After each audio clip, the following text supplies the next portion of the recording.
Shalom. Yahweh Hashem Yahushua Barakathah for the brothers. Yahweh Shemala Lathar Hashem Yahushua for the sisters. This is Priest Officer 1000 Shadow Rock of the ISUPK, the Israelite School of Universal and Practical Knowledge, under the Commanding General Yohana. Today is the Wednesday history class. All right. We're going to go into the atrocities, or I could say the damage that our oppressor has done to Black, Hispanic, and Native Indians. The damage that they've done to Black, Hispanic, and Native Indians. All right. So I'm gonna start out with the book of let's see. I'm gonna start out with the book of Isaiah 14 and 21. We're gonna go to Isaiah chapter 14 and verse 21, first of all. Now, a lot of you out there wonder why we say what we say and scream loud on these corners and yell loud to our people. It's the reason for that. We have to lift our voice like a trumpet, like the Bible says. We should lift our voice as a trumpet. Cry aloud to my people. This is what the Most High said. Show them their sins. We have to show you your sins. And the way we get your attention is when we yell and shout out there. And it's also the second reason is that we're in a spiritual war. When we're in spiritual warfare, we need to be shouting and be forceful at who we are attacking. We're attacking this nation that we live in. That's not even our nation. This is not our nation that we live in.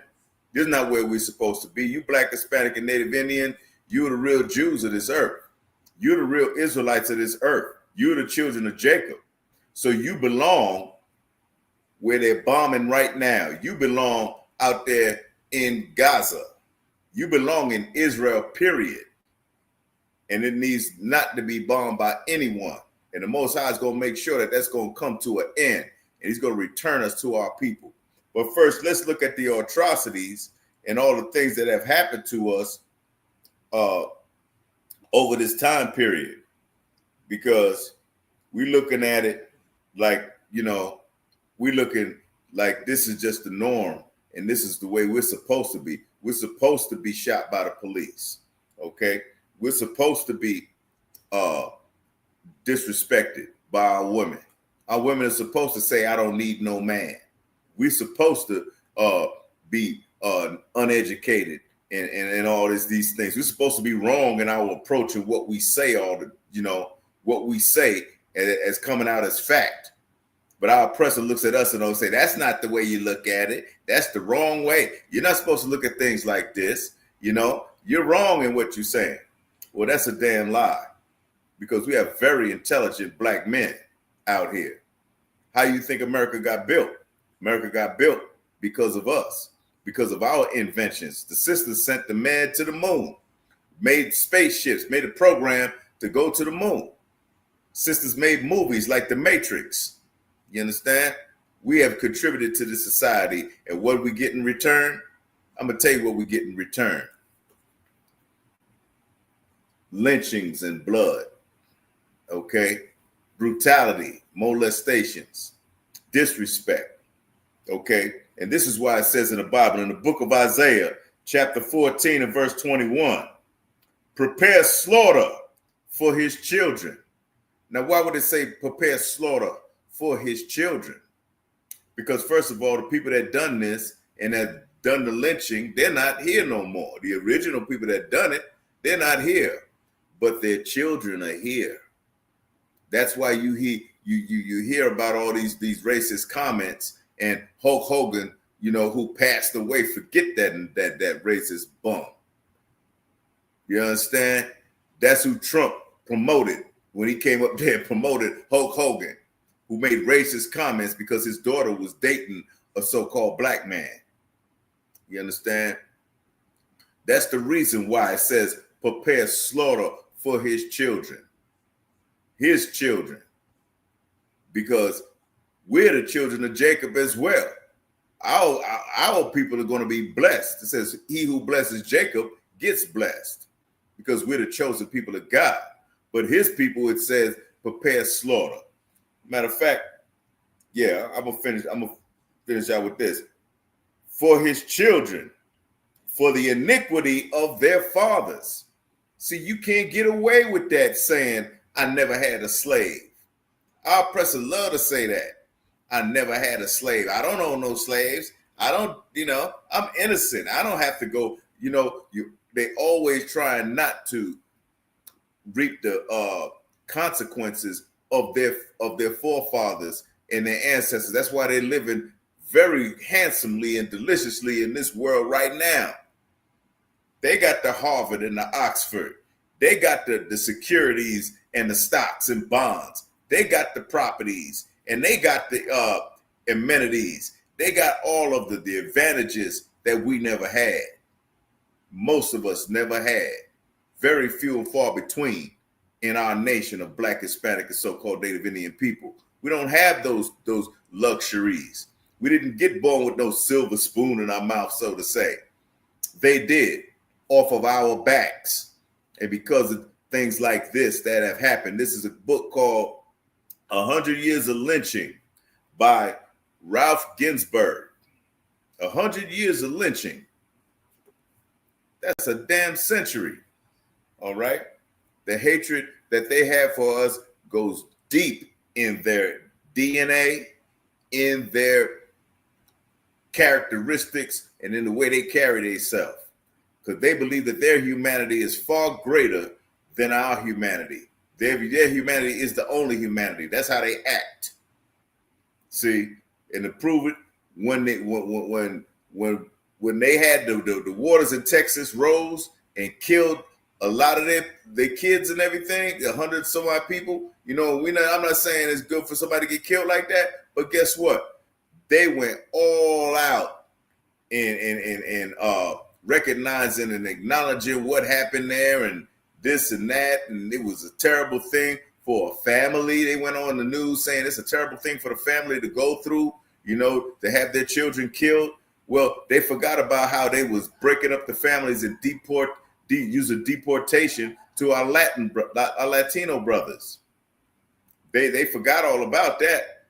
They didn't forget, but they disregarded that. They didn't care about how the children were getting pulled away from their mothers and fathers and getting taken off, and the mothers and fathers were getting pulled away from them and getting taken and deported and getting put in Alcatraz, alligator Alcatraz, and other places where they're detained, where they're treated inhumanely. In 2025, there was the sister that went on, the representative that went on the news and said that they were trying to cover things up when they went in there to do an interview and find out what was going on in alligator Alcatraz. They covered it up because they had mosquitoes. They had all kind of crazy stuff going on in there. Inhumane living conditions for somebody to be put in a cage.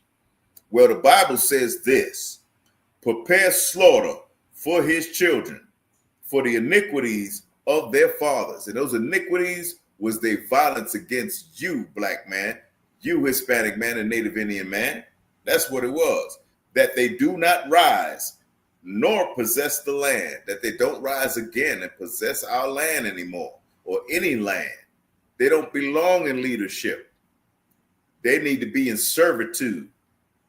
They need to be in servitude to find out what it was really like. Because not only was it happening to the Latino man, it happened to us as well as so-called Black people. Because we're original Jews, the tribe of Judah. We had our families ripped apart, separated, and taken off to different plantations throughout the South. The South of, down south in Alabama, Mississippi, Georgia, Florida, name it, Arkansas, Oklahoma, everywhere. You know what I mean? Our families were separated. I see a Black man today. I walk down the street. I don't know whether he's my brother or my cousin. I don't know if he's my uncle or my aunt, my grandmother or my grandfather. How do I know? Because our families have been separated by our oppressor. This is why the book of Isaiah, and this is why the Bible is so important, man, for you to understand what's going on and how your state of living conditions have been played out in America right now. Why you living in a tenement? Why you on Section 8? Why you over there getting EBT cards? Why you over there in the unemployment line? Why your woman disrespect you? Why you can't even get no woman to even cook a meal for you, to help you out, or to back you and support you? Why these conditions? It's because of our oppressor, and his children have to pay that price. I'm gonna read it again. All right, because we're still paying the price. We still under the trauma of this oppression and colonization. It says, prepare, this is the book of Isaiah, chapter 14 and 21, prepare slaughter for his children, for the iniquity of their father, that they do not rise, nor possess the land, nor fill the face of the world with cities. The Most High don't even want them to have cities no more. Don't want them to rise and possess the land. He wants slaughter for the children because of what they've done to us, man. They run around and walk around scot-free, acting like they don't got to pay for nothing. And when you come and bring it about, you a racist, or you a problem in there. When we even mention that they should pay for what they've done to our forefathers. And yeah, we haven't had no reparations and none of that stuff. All right? We're still fighting that. Why are we fighting reparations when that happened over 100 years ago? You know what I mean? Because our oppressor is the devil the Bible speaks of. Okay? Now it's because of the blood that they shed. We're gonna read a book. I'm gonna read an excerpt out of this book, 100 Years of Lynching, because they've had some serious atrocities that have happened, and we need to recognize and realize what we've come from, because history hasn't changed too much. History has not changed too much. Okay? This is page 38. This is in 1901, not too long ago. Nashville, Tennessee, March 16th. Bailey Crutchfield, a colored woman, met death at the hands of a mob at Rome about midnight last night, because it's like a news article, okay? The mob surrounded her home, took her to a bridge over Round Lick Creek near the town. Her hands were tied behind her, and after being shot in the head, her lifeless body was thrown into the creek. The body was recovered today, and the jury of inquest returned a verdict that she met death at the hands of unknown persons. The lynching was the result of a suspicion. Now, this is a suspicion. You already hand down the sentence and proceeded out the verdict on a suspicion. That ain't even a verdict. Okay? The lynching was a result of a suspicion that the negress, see, they call us Negroes, they call her negress, all right, was in some way connected with the theft of the contents of a pocketbook containing $120. A theft. So people get lynched for a theft? You get your life taken for stealing something? I think not. You know what I mean? I think not. Okay? That's not what they do today, but this is what they did in 1901. All right? Which was lost by Walter Sampson last week. The purse was found on the ground by a Negro boy who was on his way to return it to the owner. When he was met by William Crutchfield, a brother of the dead woman, who induced the boy to give him the pocketbook upon the representation that the contents were of no value. Mr. Sampson had Crutchfield arrested, because he told the boy to give him the book. All right. and he was taken to the house of Squire Baines for safekeeping. So they took the brother of the woman that they just killed and took him, arrested him for getting the pocketbook from a little boy because they said it was missing. All right. And that's what she was lynched for. That night, a mob visited the house of Squire Baines and took Crutchfield from custody of the sheriff. A mob came and got him and took custody, right? So that's against the law anyway. If he got him in custody, they're not supposed to take him from him. He's supposed to get due process. He's supposed to go to court. He's to have arraignment, have a trial if necessary, and all that stuff. The whole judicial procedure. All right. But the mob came and got him. All right. All right. So the mob started with Crutchfield to the place selected for execution. They had him set up for execution. All right. So you're going to get executed for this pocketbook. And your sister, you're already grieving because your sister just got unalived. Your sister just got unalived. All right. So they threw her in the creek just suspecting. All right. The mob started with Crutchfield to the place selected for execution. When he broke from them and succeeded in effecting his escape in the dark, this so enraged the mob that they suspected Crutchfield's sister, Bally, of being implicated in the theft. And last night's work was a culmination of that suspicion. See, that's crazy. They looking to lynch this brother. All right. Now we're gonna go to let's see. Give me a second. We're gonna go to another page in this book. But as you can see,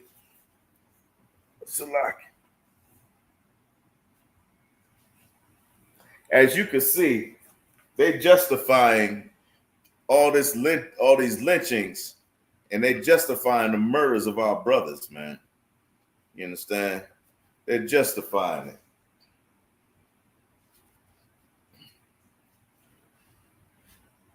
I'm gonna go to page 45 in this book. Shalom, sis, Olivia Arnold, shalom, sister. This is 100 Years of Lynching by Ralph Ginsberg. Go to page 45. See, he has to pay for, our oppressor has to pay for the things that he done. Their children have to pay for that. We're sitting here paying for slavery, paying for the things that have happened in slavery and in this time, and it's just incredible how we got to pay and they don't. Bad enough you got to pay your rent, your bills, your food, your electricity, your water, your gas, but you got to pay for slavery because you're a so-called black man, you're a so-called Latino man, you're a so-called Native Indian man. You understand? We got to pay for it. So I'm gonna go to page. I'm gonna start at page 44. This is in the Chicago Herald. Mob victim pleads innocence, prays culprit will be found. This is in Rome, Georgia, April 1st, and this is 1902. Remember, if you don't know the past, you don't learn from the past, you ain't gonna never know from the future. You're gonna never know your future. All right. It says, Walter Allen, a Negro, charged with assaulting Miss Blossom Adamson, a 15-year-old girl, in this city yesterday afternoon, he was taken from the jail tonight by 4,000 persons. Man, 4,000 came for him. All right. 4,000 of our oppressors came for this brother. All right. Who was battered down the prison doors. They battered down the prison doors and hanged him with an electrical light pole in the principal portion of the city. A volley of fire was fired afterwards. Listen to this. A volley was fired. That means a lot, right? Okay.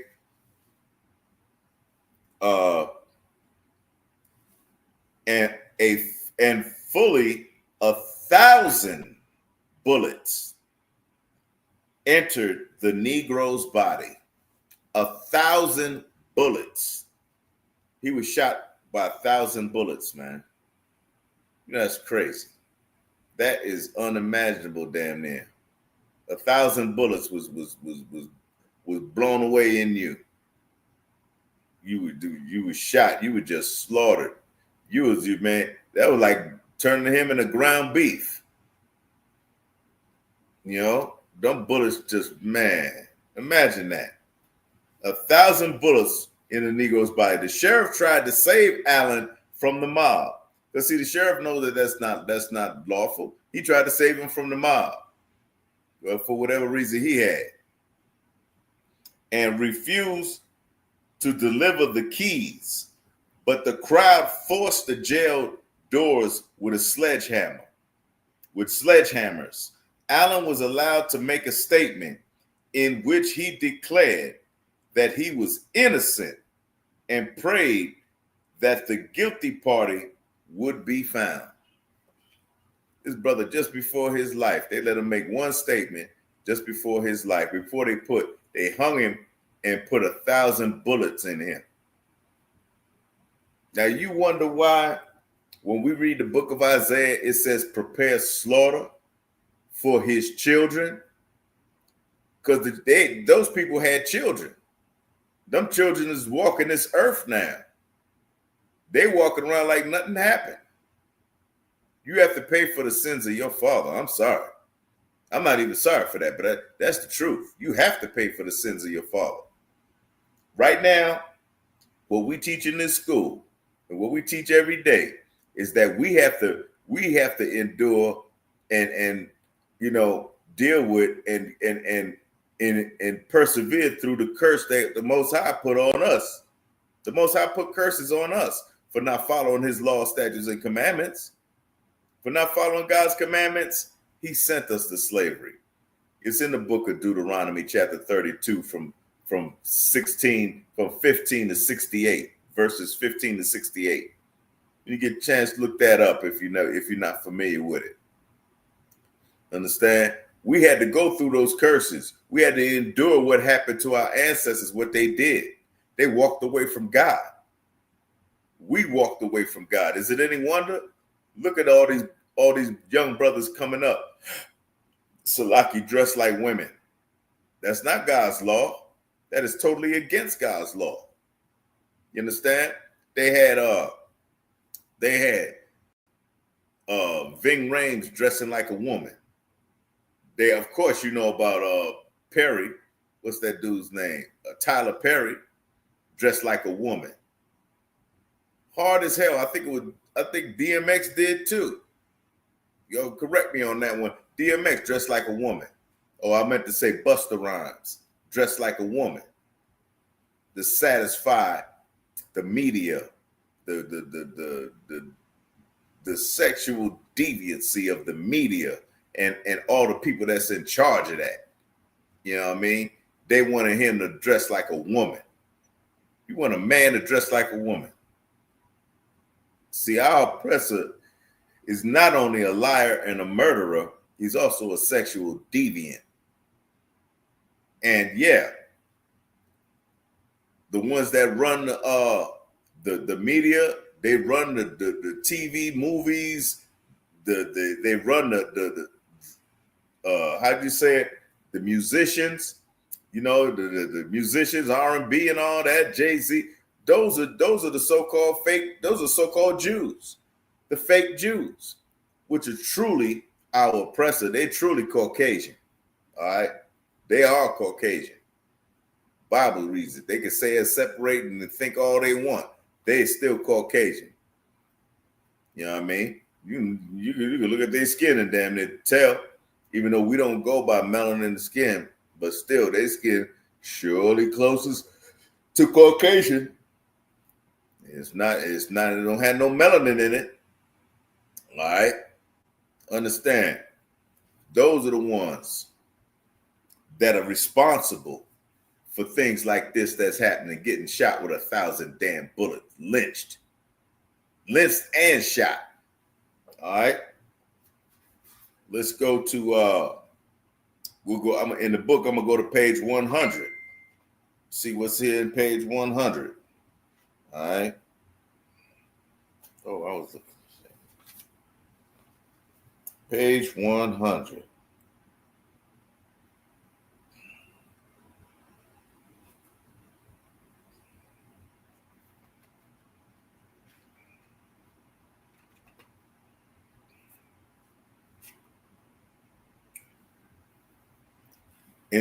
Page 99.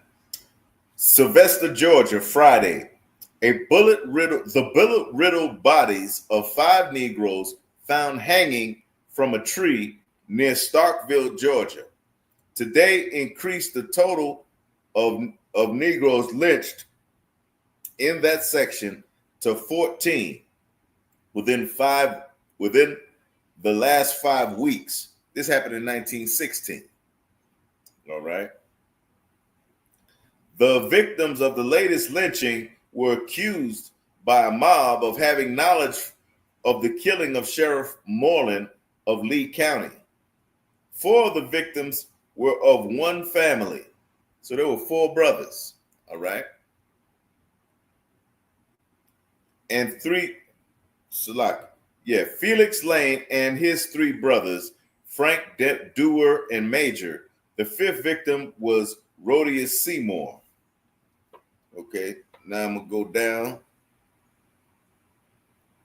Jim Keefe sentenced to a life term in prison for complicity of killing of Sheriff Moreland of Lee County.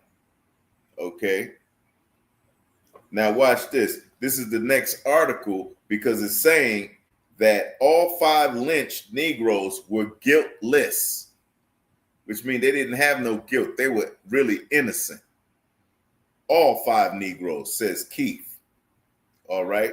Tifton, Georgia, February 22nd. Jim Keefe, sentenced to a life term in prison for the complicity in the killing of Sheriff Moreland of Lee County, talked freely of the crime today as he was carried to Richmond County to begin serving his term. He declared that Rodius Seymour and old man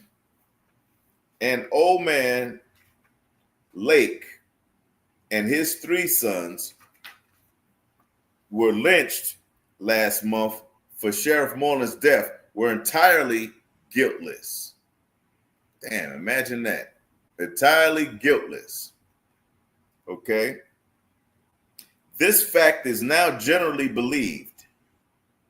While fleeing from the place where he shot Moreland, Keefe said he stopped at the home of the Lakes because it was the first Negro house in reach. So he was running to hide after he shot the sheriff. All right. The old man was gone and did not get back until a few minutes before the posse came.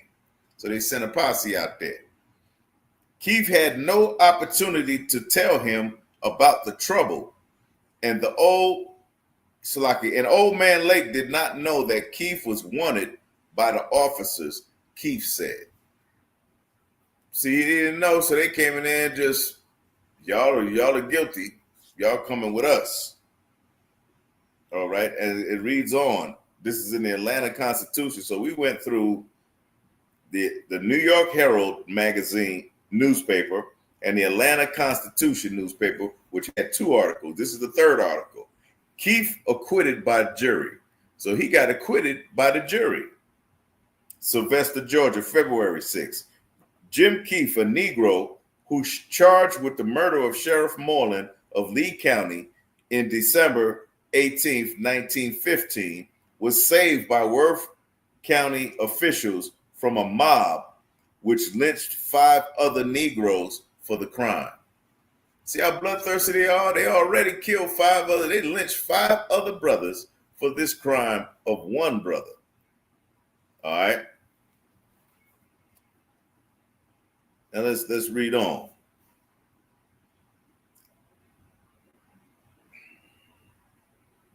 He was acquitted by a white jury in Superior Court here last night.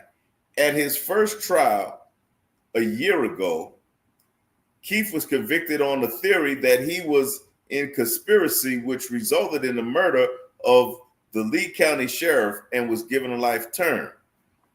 Further evidence, however, has led to the general belief that another Negro who escaped is the murderer. Keith, in January 1916, was removed from Worth County Jail and carried to a place of safety shortly before a mob, supposedly from Lee County, took 5 innocent Negroes to Starksville in Lee County and there lynched them. See, they don't care who they kill, just as long as they get some Negro blood. Understand?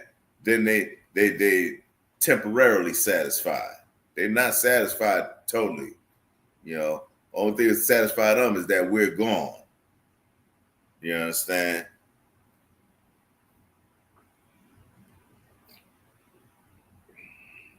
Okay. The aftermath. Boy, this reads on. This is the aftermath. A Georgia sheriff was murdered something over a year ago. Naturally, this is an editorial from the New York Times. A Georgia sheriff was murdered something over a year ago. Naturally, there was intense excitement in Worth County, where the crime was committed, and 6 Negroes were arrested. 5 were promptly hanged by a mob. The sixth, Jim Keith, chanced to be rescued from the lynchers, much to their indignation. He was put on trial and convicted of complicity in the murder, but not of actual participation in it. So that's what happened with Keith. He was tried for complicity in murder, but maybe he wasn't the murderer. Okay, he wasn't the murderer. Looks like. Let's read on. And he was sentenced to imprisonment for life. So he got a life sentence. Recently, some new facts came to light in the second trial that was accorded to Keith. Because of their importance, not only was he cleared by the jury of having any hand in the killing, but it was also proved that the 5 Negroes who were lynched were equally guiltless. See, that's what happens. You know, so many things just happened. They were guiltless. All right. But all this bloodshed, all of the families of these people had to go through mourning and grief. And that lasts, man. Trauma lasts through generations to generations. A lot of trauma lasts from generation to generations. Understand? So these things happened already, you know, and now we're the victims of it. We're the ones who have to go through some type of PSD, some type of trauma, some type of mourning that is abnormal. It's not even normal, man. You know, you wasn't put here to be hung by the neck, shot with 1,000 bullets. You know what I mean? Tried for life, for stealing a purse, for theft. You got to give your life. Okay? So they were guiltless. This is another article from the Chicago Defender. In 4 weeks, the intelligence and cultured citizens of the Commonwealth of Georgia have lynched 16 colored people, which is a record. Damn, they broke a record in lynching. I bet they did. They broke a record in lynching. Okay? 16 colored people which is a record, lynched 16 people despite the Emancipation Proclamation. All right. And I was listening to that. Emancipation Proclamation is not a statute. It's just the Emancipation Proclamation. All right. And constitutional amendments ostensibly conferred equal rights. The world knows how cheaply the world knows how cheaply the life of a black man is held in those regions that are still stained by the memory of a legalized system of servitude. A legalized system of servitude. Okay? That's crazy. You know, that's crazy. A black man's life. 16. They broke a record of lynching. A lynching record. Now we got a lynching record going on, like the Olympics or something. You know, they get put in the Guinness World of Records of how many Negroes you can lynch in 2 days. It's crazy. Shalom, Trooper Shalat. Shalom, Black Dazzle. Yahweh Shem Shabarakatah. Yahweh Shemel Thaba Shem Hawashah. Understand, man. That is crazy. All right. So those of you tuning in now, we're going by this book by Ralph Ginsburg called 100 Years of Lynching. We're looking at the oppressor's aftermath, you could say, his wrath upon Black, Hispanic, and Native Indian people. All right. So this is what they did. You know, it's crazy. It is crazy. And then you got some brothers get brought to custody by the sheriff, and then there's a mob that overpowers the sheriff and grabs him and pulls him out of that jail or takes him from the sheriff, from the custody, and go find a tree and some rope and go hang him. I just read where a brother, I'll read this again. I'm going to go back to page 45. I'll read this one more time so y'all understand this again. All right. This was in 1902. This is the Chicago Herald newspaper. In Rome, Georgia, Walter Allen, a Negro, charged with assaulting Miss Blossom Adamson, a 15-year-old girl, in this city yesterday afternoon, was taken from the jail tonight by 4,000 persons. Imagine 4,000 people who battered down the prison doors and hanged him with an electric light pole in the principal portion of the city. A volley was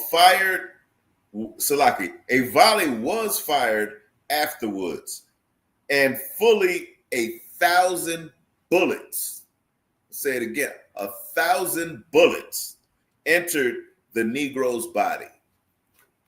That's another article right there that I started with.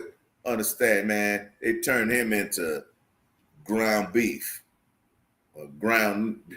Man. They turned him into ground beef, straight up. All right. So now we're back over here where they lynched 16 colored people on page 101. Georgia have lynched 16 colored people, which is a record, despite the Emancipation Proclamation and constitutional amendments ostensibly conferred equal rights. The world knows why cheaply the life of a black man is held in these regions. How cheaply the life of a black man is held in these regions that are still stained by the memory of a legalized system of servitude. But it would seem by this time the people of the South would have made at least some small progress toward controlling and finally eliminating mob murder. This is mob murder. All right? That's what this was. You understand? In the South, regularly practiced, you know, we're reading about it and still hearing about how they unaliving so many of our brothers and sisters, man. Understand? So that's why I've begun with Isaiah 15:21, prepare slaughter for his children. His children have to pay for the consequences their fathers put upon our people. They walk around like, I don't have no slaves. I never had any slaves. Yeah, but for the iniquities of your father, that's written in the Bible.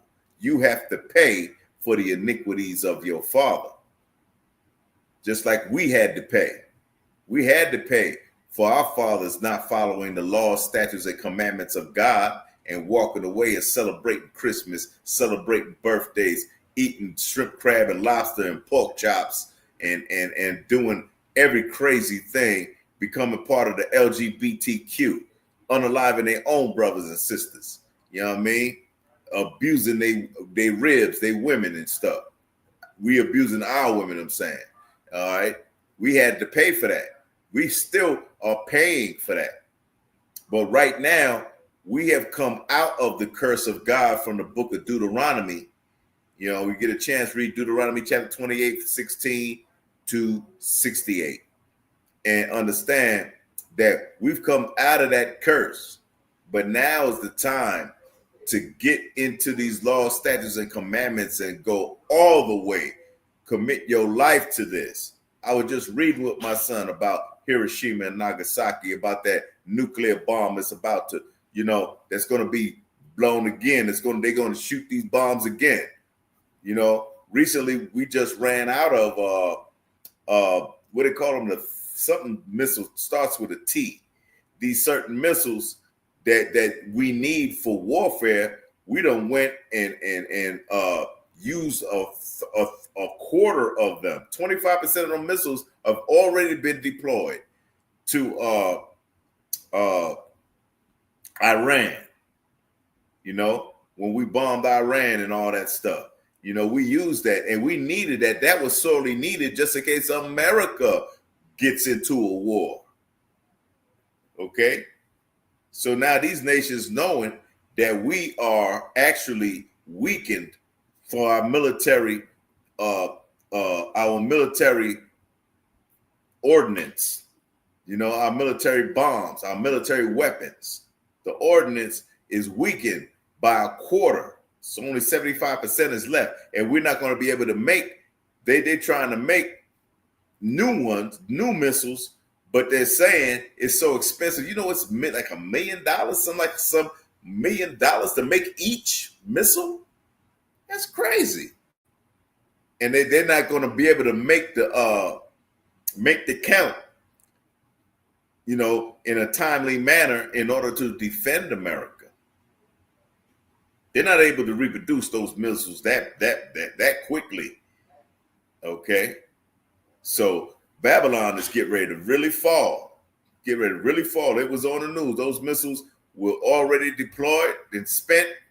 Now you lacking a quarter of your arsenal. A quarter of your arsenal, you're lacking. You don't have it in the event of a war upon America, upon domestic soil, like they say. All right. Shalom, sister Asar Yahweh Shemala Thaba Shem Yahushua. Understand that, man. So we need to look at these things. These are the consequences that our oppressor is going to pay. Because that's a bloody thing, man. You get shot with 1,000 bullets, man. I'm still going with 1,000 bullets. You're getting lynched and shot. The same person, lynched and shot. Lynched and then shot with 1,000 bullets. Page 45. All right. Now, we're going to go to the book of Habakkuk, chapter 2 and verse 12. Come on, folks. Habakkuk, chapter 2 and verse 12.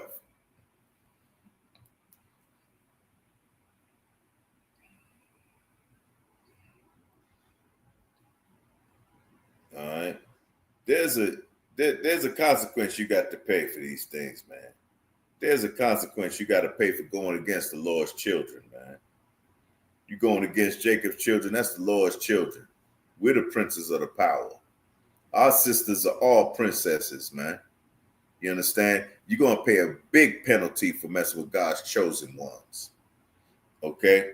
This is the book of Habakkuk, chapter 2 and verse 12. It says, woe to him that buildeth a town with blood. They built this town with blood, man. When you see the cover, if you buy this book, the cover of this book is red. This is the United States dripping with blood, red. So the book of Habakkuk rings true. It says, woe to him that buildeth a town with blood and establish a city with iniquity. You establish these cities with iniquity, with sin. You establish these cities with LGBTQ. You establish these cities with slavery and servitude. You establish these cities with rape. You establish these cities with child molestation. You establish these cities with starving out the ones who are in servitude. So woe unto you, which means destruction. Most High ain't playing, man. He's not playing. And he's serious about what he's saying. Understand? So let's go to Psalms chapter 137 and verse 1. The book of Psalms, chapter 137, verse 1.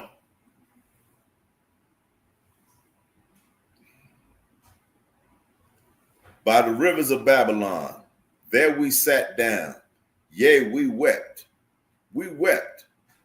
Judah is in mourning, as the book of Jeremiah says. Judah's mourneth. Judah's in mourning. You in mourning when you in the ghetto and you can't make ends meet. You in mourning when your kid gets shot with a drive-by shooting. You in mourning when you find out your daughter got raped. You in mourning when they getting ready to evict you from your apartment, which wasn't even worth it in the first place. Yea, we wept when we remembered Zion. When we remembered our homeland, we wept, man. Our ancestors wept. When we remembered where we came from, where the temple of God was, David's temple, where the temple of the Most High was, where the holy mountain is. You understand? Jerusalem, the holy city. When we remembered that, we wept. We hanged our harps upon the willows. We had musical instruments because we were musical people anyway. We put them on the willows, in the middle thereof, in the midst thereof. Verse 3, for they that carried us away captive, for they that carried us and put us in a slavery, okay, required of us a song. They always want us to shuck and jive and sing these songs in front of them. Y'all remember, I don't know, y'all remember the movie Roots, and then they had the movie Chicken George. Remember Chicken George? He was shucking and jiving. They loved it because he was playing the violin. He was good at the fiddle. They called it the fiddle. They loved that. They required of us a song. Oh, sing that old Negro spiritual. Sing that old Negro spiritual y'all so good at. You know what I mean? And they wasted us. And so like, and they that wasted us, they that killed us, unalived us, required of us mirth.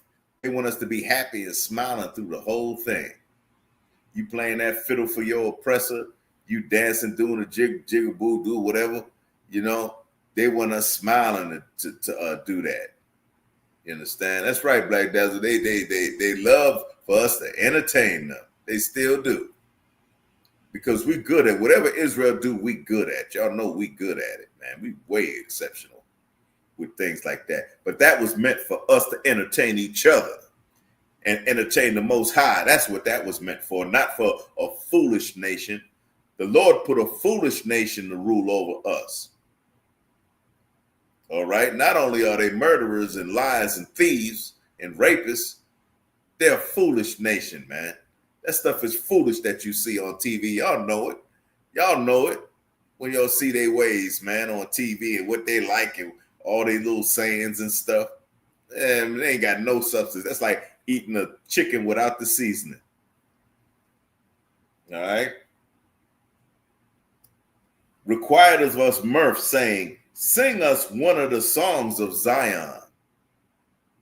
They wanted us to sing the songs of our homeland. That's how you know you captive, you in slavery. You got to sing the songs of your homeland to them so they can laugh at you or so that they can enjoy it.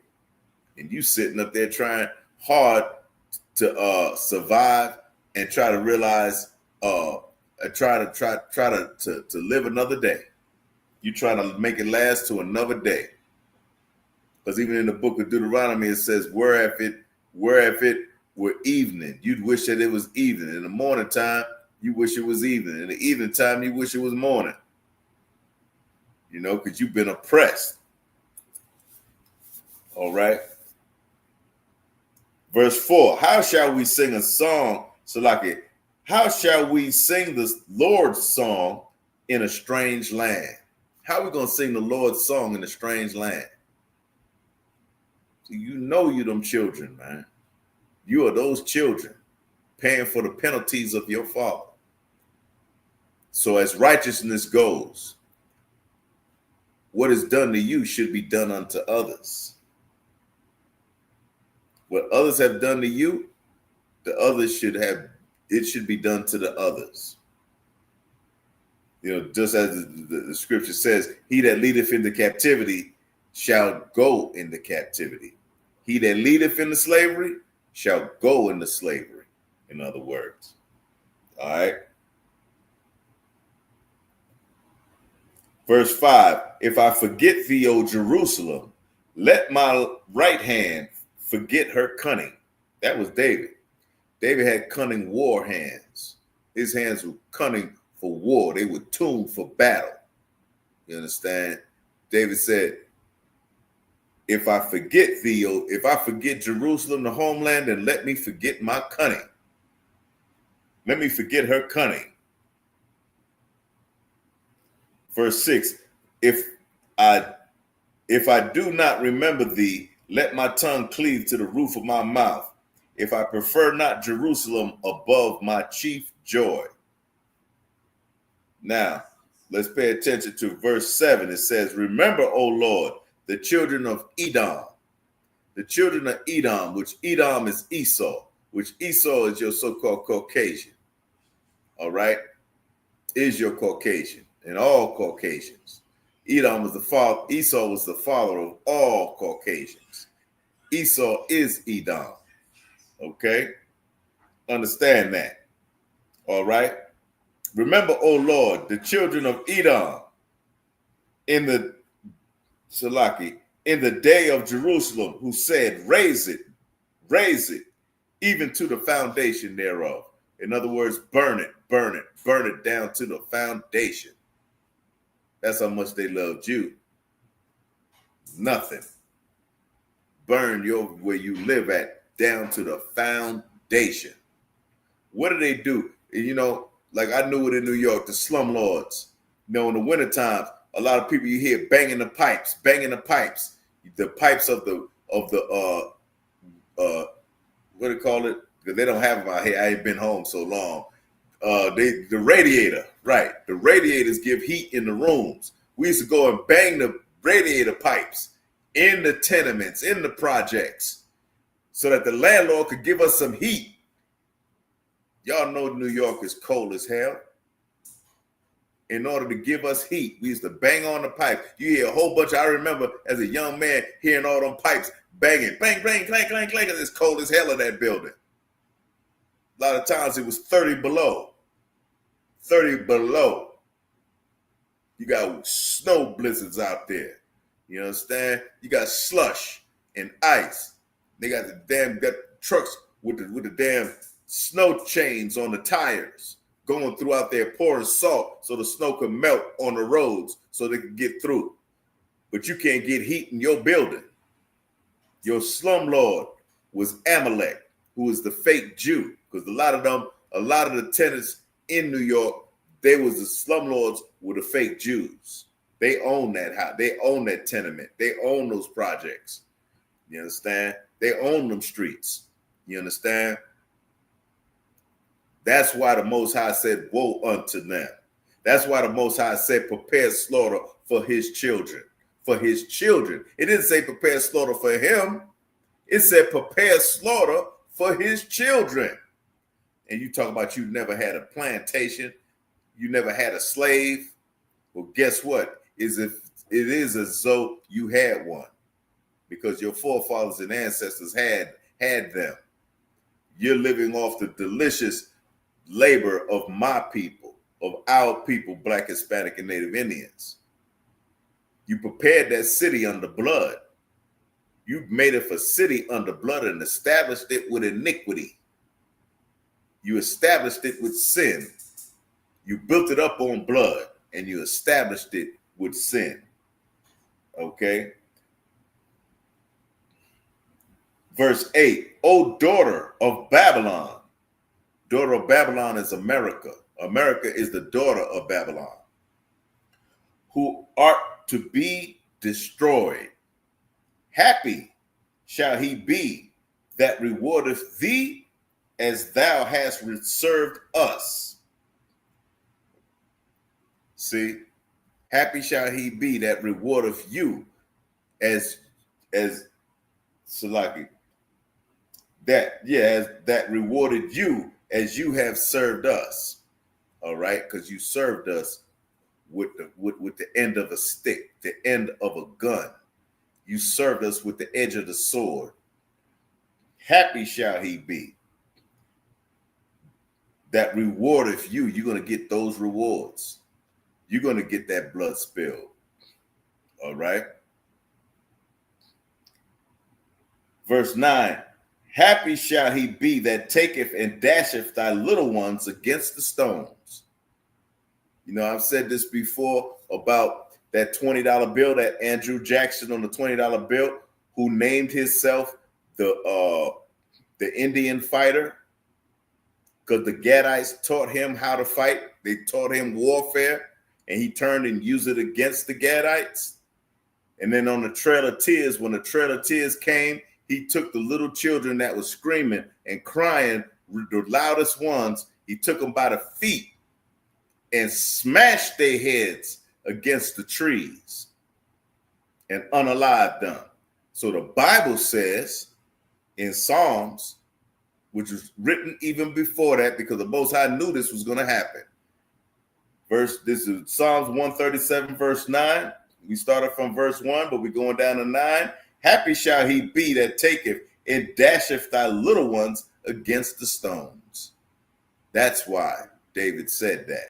The Psalms, David wrote the book of Psalms. King David wrote the book of Psalms. All right. Shalom, Trooper Athan Ya'ala. Shalom, brothers. Shalom, Yahweh Ba'ashem Yahweh Shabbarakatah. Understand that. So we're going to go back to the 100 years of lynching. All right. And y'all can see it's red with the American, with America.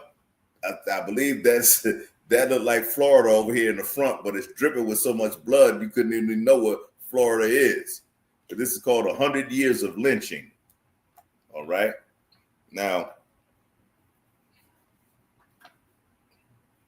let's see. But it would seem, this page 101, but it would seem by this time that the people of the South have made at least some small progress toward controlling and finally eliminating mob murder. Because the mob will go in and grab you out of the sheriff department and come in and unalive you by hanging you, by lynching you. All right, which was really against the law. Instead of diminishing, the number is increasing. Instead of diminishing, the number is increasing. And then they try to say today, we finally got rid of racism. Racism is over. Them fools are saying, them fools are saying that. There's no more racism in America. And racism is so rampant here. And we keep proving it over and over and over and over again that this is happening and going down. Look at a little autistic boy that got called the N-word. And then the lady built up a big old GoFundMe for $1 million. See, our oppressor deserves that our King Christ come back with the sword with 1,000,000 black angels and more to destroy every stronghold in the earth and usurp and destroy and break down every government and every tyrant ruler that is ruling over all the nations. And he's going to put his government in. And that's when we're going to be really free. Because we have never experienced freedom. We've never experienced freedom. We've been slaves since Egypt to the present time. Okay? So it says the number increased. The number is increasing. In at least 4 instances, it later developed that the persons put to death were innocent of the offenses charged. Okay, that's page 101 in 100 Years of Lynching. Okay. Whenever Georgia is able to execute legally the leaders of a lynching mob, she will have made a step forward that will promise much for her future. The discouraging part is that as disgraceful and degrading as these occurrences are, the best citizens appear to have developed a pride in this hideous work. The best citizens coming out there, they got a pride. They got pride at our lynching, at the events that take place that cause us to get lynched. Okay? And then they admitting that a lot of us were innocent, not guilty. Innocent. I read before y'all came, I believe, I read at the beginning of this class, the 5 Negroes that were guiltless, yet 4 of them got lynched. Okay? 4 of them got lynched. They found out. Oh, and then they found out that the 5th person that said that he was part of the murder of this sheriff, he was even found innocent.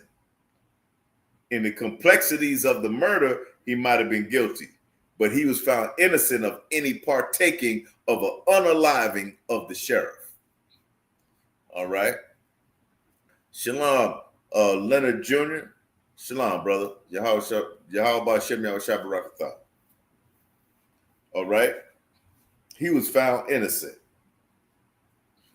The best citizens appear to have developed a pride in this hideous work. It is a species of provincialism and a local conceit of a peculiarly ugly and grotesque kind that produces such a feeling. Damn. But it is plain that something of the kind exists among a large class there. As ghastly as are the horrors of the European war, man's inhumanity to man is not confined to our brethren across the sea. We have the same hideous story every year. So they acknowledge that. And by the way, it is in the Bible. They say we have the same hideous nature as our European brothers do. Now watch this.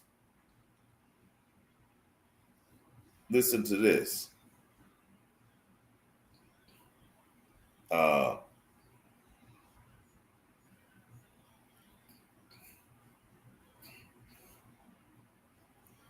me get to this topic. Give me a second. Let me get to this scripture.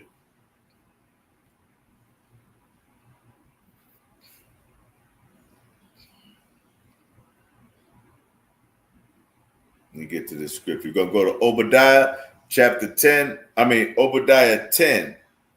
All right. Book of Obadiah only has 1 chapter in it.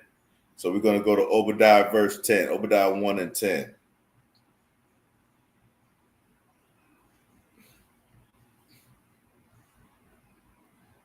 And it reads, for thy violence against thy brother Jacob, for the violence against the Black, Hispanic, and Native Indians, Shame shall cover thee, and thou shalt be cut off forever. The Most High is going to cut our oppressor off forever, man.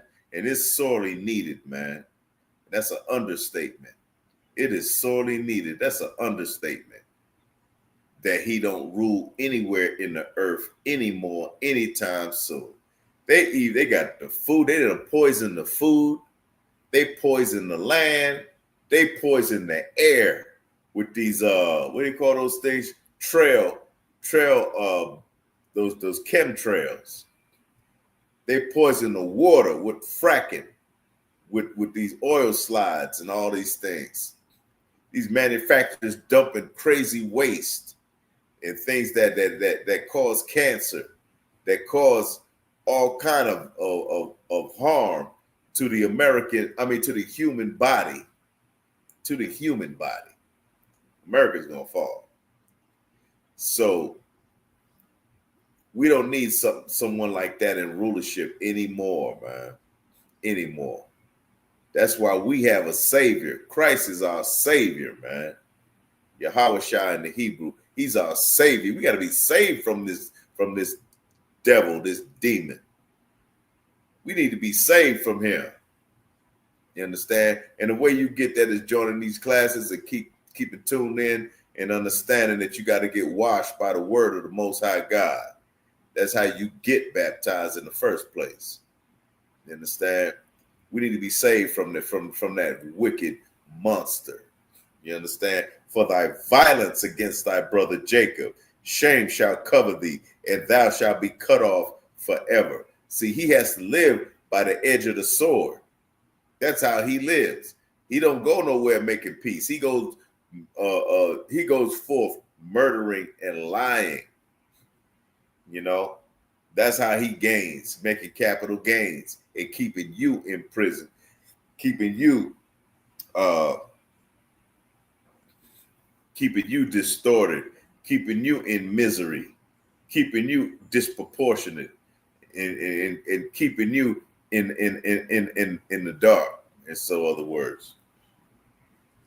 Keeping you without any kind of knowledge of what's really going on in this earth, what you need to do to progress as a nation. Okay.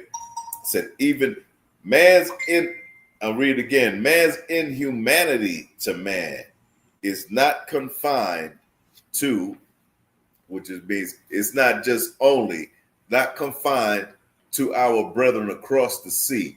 We have this same hideous story every year. Every year. Man, they have their own hideous story. Romulus and Remus were two brothers that founded the country, the city of Rome. But one killed the other one. One killed, unalived the other one. Romulus unalived Remus. That's why Romulus is the name of Rome. Romulus, Rome, same thing. Because he killed his brother and took over that seaport and became very, very prosperous in that seaport, which is Rome. That's when Rome rose to power. You know? Caesar Borgia, the one who the white Jesus. You see it in every Christian's house, in their living room, a big old picture of white Jesus. All right. You see it on their manhole, in their cars, on their clothes, everywhere, and the cross and all of that. You know, idol worshiping. Well, he killed his brother. He killed his brother to gain power. And I believe that was in Rome. That was somewhere. If it wasn't in Rome, it was in Italy. One of the places in Europe where he killed his brother. He didn't have to, but he unalived his brother in order to gain power. Okay. Excuse me for 1 minute. I'll be right back.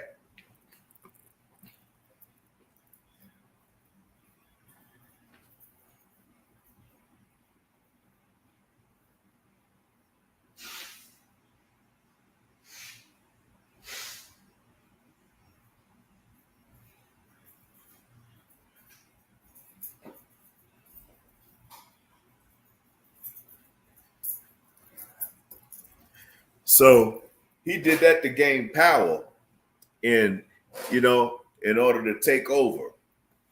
But we know that the Most High is going to come and take all of that away from these people. These people have lived under wickedness and unrighteousness for centuries and have caused and shed the blood of the children of Israel, man. Shed all that blood. Okay? That's what they did. So, let's see. Oh, I was about to say, Shalom, brother, real Jake 144, the real Jake 144. Shalom. How about you, man? Shabbat thought, brother. All right. So this is what they've done in Europe. All right. Now I'm gonna read another one from the book 100 Years of Lynching by Ralph Ginsburg. This is page 102. This is from the Birmingham Voice of the People. Bumps into girl and is lynched. Bumps into somebody. I mean, if you're in a public place, you're gonna bump into somebody. You know, you don't have that much arm space or leg space, because it's crowded. But because of that, you got to get unalived. Okay. That's how they get down. That's how Esau gets down. All right. This is Cedar Bluff, Mississippi, March 31st. Jeff Brown was lynched by a mob here late Saturday afternoon. Brown was walking down the street near the car tracks and saw a moving freight going in a direction in which he wanted to go. He started to run to board the moving train. He wanted to get on that train, right? Brown accidentally brushed against a girl and she screamed. Why are you screaming? Why are you screaming? You're just getting bumped into. But you're going to scream. And she screamed.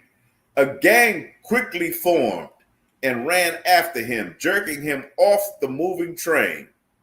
He was beaten into insensibility and then hung to a tree. The sheriff has made no attempt to find out who the members of the mob were. Picture cards of the body were being sold on the streets at 5 cents a piece. Picture cards of this brother's dead body for accidentally bumping into a girl and getting lynched by a mob was sold for 5 cents a piece. That remind me, you got the alligator Alcatraz. That remind me of when in Florida, they had the sisters who were giving birth to the babies, right?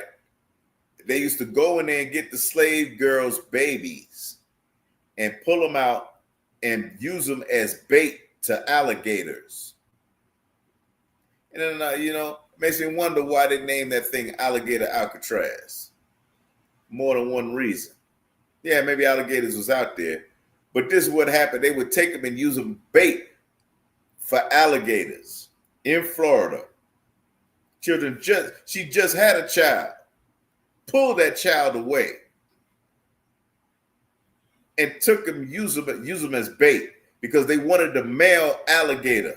They wanted that male alligator for making belts, wallets, and the alligator meat. Yeah, they used all of that and making purses and wallets and stuff. And the only way they could do it was to use the blood of our children. And they would sell them. So this brother, Salaki, Officer Regalia, is this the Regalia that I really know? Shalom, Yahweh Shem Yahweh Shabbat Rakatah, the one is that, if that's you, from old school Cali. Long time no see. All right. So the alligator bait that they used was our children. They were our children, man. And then they had a thing where the brother went out there, and the way he found out, because he went to a souvenir store, a gift shop, and he found a little pen, and the pen was made like an alligator's body, and the mouth was at the top. So it looked like kind of like this alligator with the mouth at the top, and when you click the pen, it would close. But at the top of the pen was a little figure of a black baby. The figure of a black baby. And when you click the pen to use it, it would swallow or bite the little black baby. And that was a souvenir in a souvenir shop, a gift shop in Florida. And the guy said to the brother that made the video, because this was a while back, that made that video, he said, I was kind of embarrassed to show you these things. He said, but you can only get one thing out of here. You can only buy one souvenir out of here, because the souvenir things, imagine, was so racially motivated, so racially described, that he couldn't sell all of it because it was one of the South's secrets. You understand? They have never made peace with you. They have never wanted to come and truly make peace with you. They've never made peace with anybody really in the earth.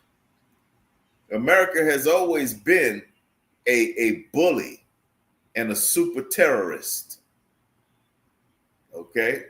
Always been that way. You know what I mean? So look, you look at Oliver North when he had all those weapons. Oliver North from back in the day, he had all those weapons, and they found him, they shot him down and found out he had all these illegal firearms and I believe drugs too. And it landed and found its way to Compton and Watts in some type of train, and in an open, unlocked box of AR-15s and AK-47s found there so that we could get them and shoot each other up in the hood. You understand? Esau's violence toward Jacob, the 12 tribes of Israel, the Black expansive Native Indians, is so intense, man. You need to really understand it, so that when you understand it, you know which way this nation is going, and you know which way you need to go. And that's to stay in here in the ISUPK under the command of General Yohana, so that you can find your way out of hell. Okay? So they sold the pictures of this body on the streets. And do you know they had a sister on this app I call it Scoops, and she even came across, she's always coming across with facts about our people.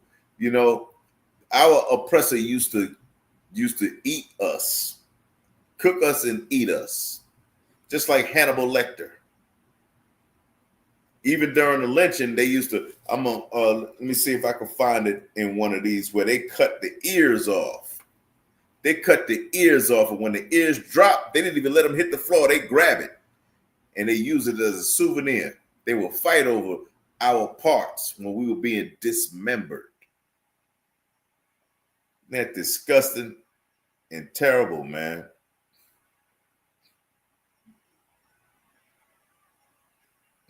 Okay, I'm going to read page 81. This is in the Montgomery Advertiser. A Negro mother and child killed in Henderson, North Carolina, March 12th.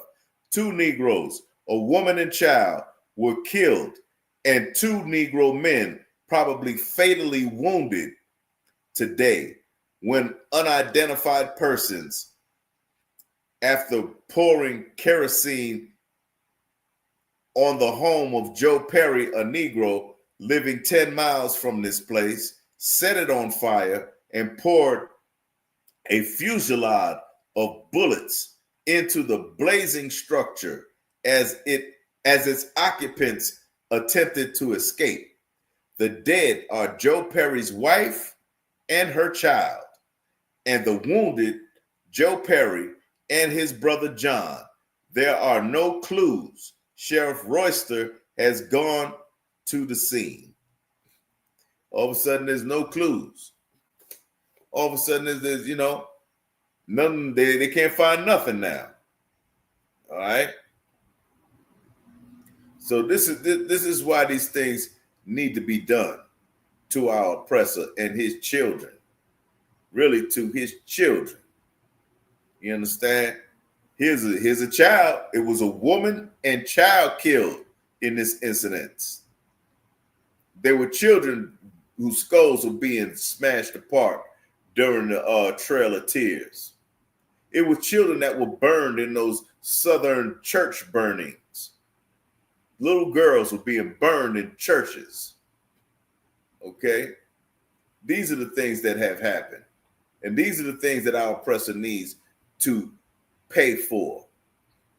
These are the effects of what has happened and in the past that affects our future. You understand? So we're going to go to, let's go to the book of Ezekiel, chapter 39 and verse 8. Ezekiel 39 and verse 8.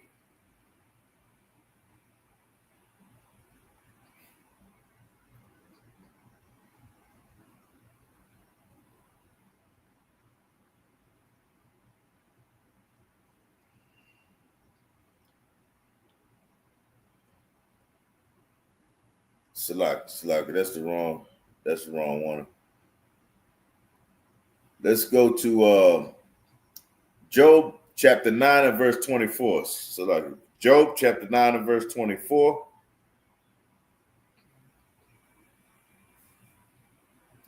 The earth is given into the hand of the wicked.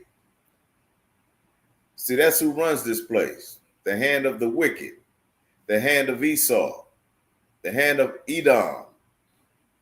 All right. That's the hand of our oppressor. The earth was given into their hands, the hand of the wicked. He covereth the faces of the judges thereof. He turns it into a white Jesus, a Caucasian Jesus, or a white Jesus.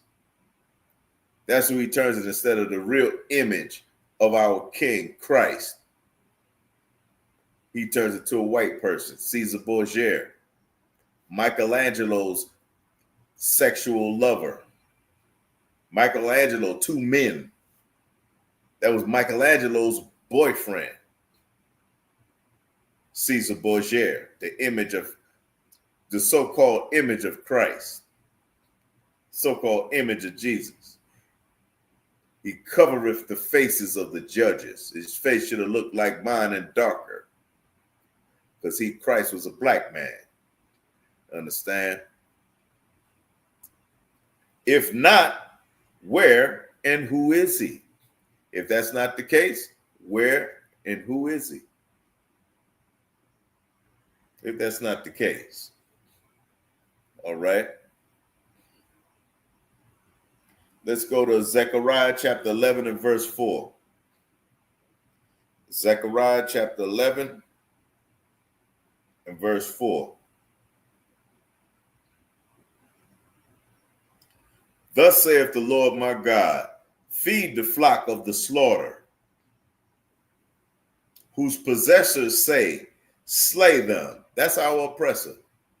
Whose possessors say, slay them, and hold themselves not guilty. Why do you think there was the riots for Rodney King? The riots was because they said they were not guilty when they beat the hell out of Rodney King and broke his skull in 9 places.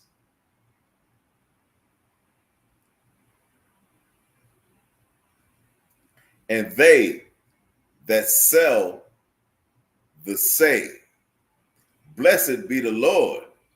Blessed be the Lord. They say, blessed be the Lord after they shed your blood, because they're Christian. They're Christian people.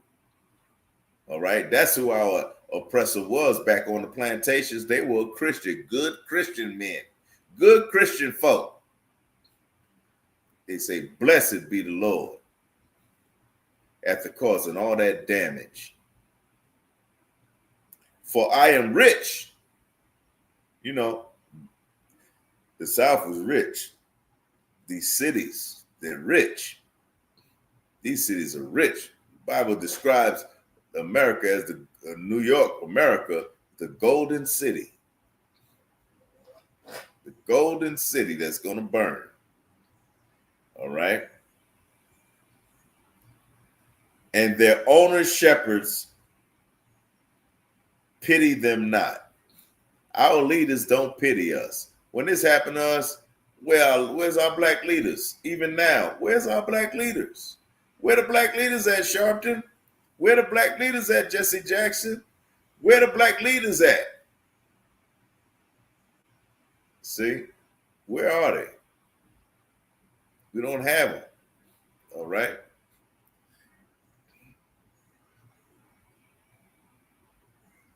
And that's it on that part. It's crazy.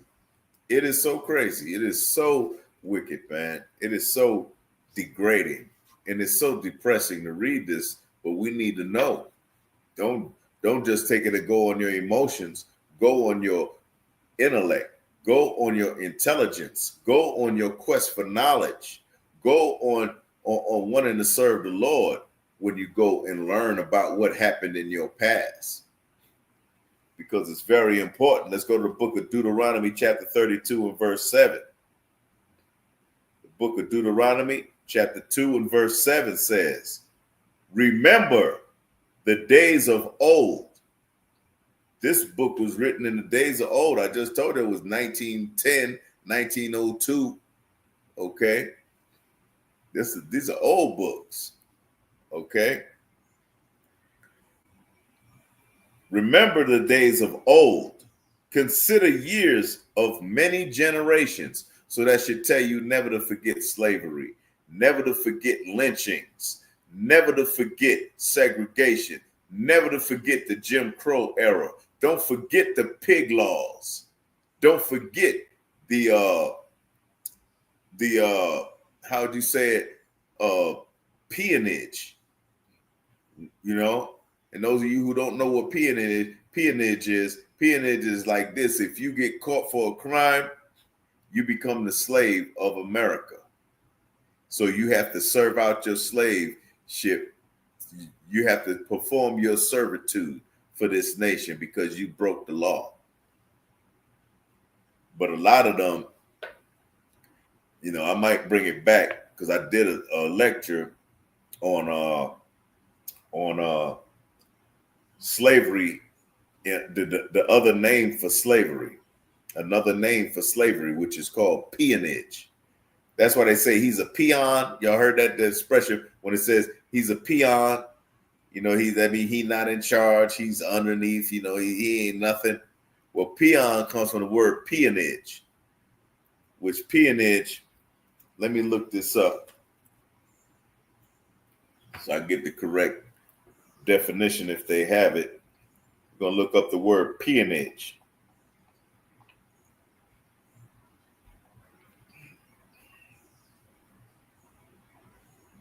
I'm going to the Merriam-Webster's dictionary. Merriam-Webster's dictionary on peonage.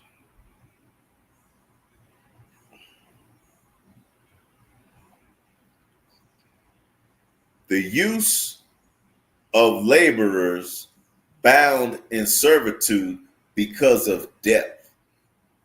So in I believe it was Alabama.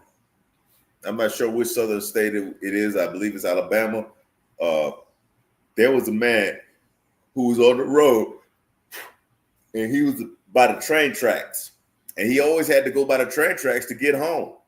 That's the only way he could get home, go by the train tracks. He met one of our oppressors. Our oppressor saw him and said, "You owe me. I know you. You owe me some money." He said, "I never saw you before in my life. I don't know who you are. I don't owe you no money." He said, "Yeah, you owe me."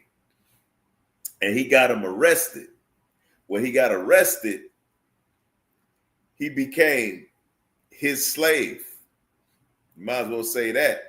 He became his slave. So he had to work in order to work that debt that so-called debt off of him for that man lying on him. Because you know our press is a liar. All right. And also what they had established was they had justice of the peace, they call them. The justice of the peace can get you your court stuff, expedited, where you become a peon, or you become a person who has to do servitude in order to pay your debt towards somebody. And a lot of our oppressors had cousins and son-in-laws who were justice of the peace, and they could expedite that case to quickly get you into servitude. Whereas you're like on a chain gang. That's like where that chain gang stuff came from. All right, peonage. It's called the use of laborers bound in servitude of debt, a system of convict labor. So you're a convict, but you're a convict laborer, which by convicts are leased to contractors to do construction, to do agriculture, to do these things for them. A lot of y'all been locked up and had jobs while you was locked up. And you was a convict laborer. That's what you was. Okay. That's slavery by another name. I might bring that class back, that lecture back. I'll look at my notes. I know I still have them, but I'll probably bring that back. And we'll go into that at another time.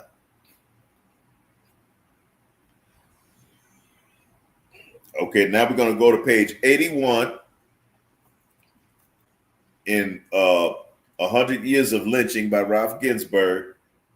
June 6 in Beaumont, Texas, Richard Galloway, a Negro accused with two others for attacking a party of white men last Saturday, was riddled with bullets today as he left jail after electing to go free on bail. He got bailed out and they shot him up. He got bailed out and they shot him up. His two companions have decided to remain in prison pending a hearing. Yeah, if I was two of his companions, I'd have stayed in prison too, in order not to get unalived like he did. You know what I mean? It's crazy. It's just straight crazy. But that's what our oppressor does, man. He's seeking your blood. Let's go to Book of Lamentations, chapter 4, verse 18, the Book of Lamentations. Let me make sure that I'm finished with this.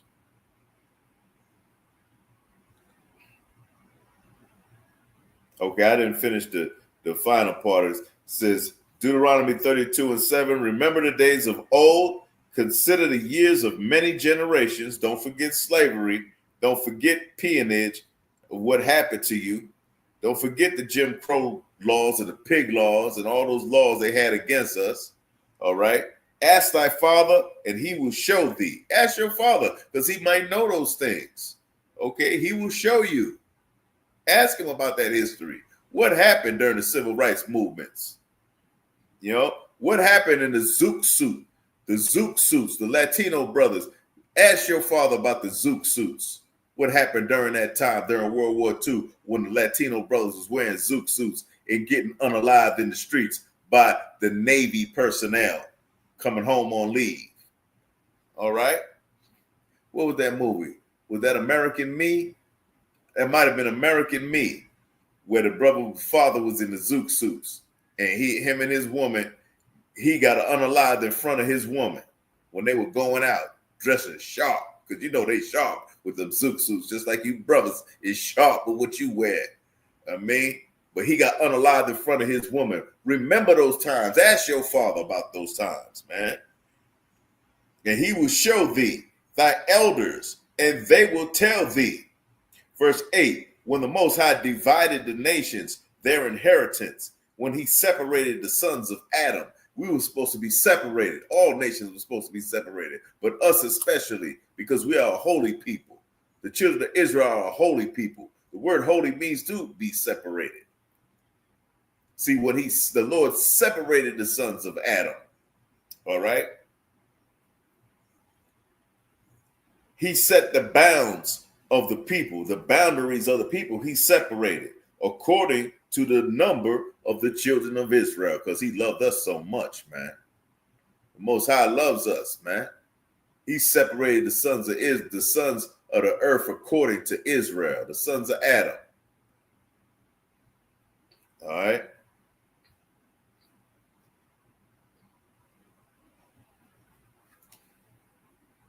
Now I'm gonna go back to I believe I was on page 81.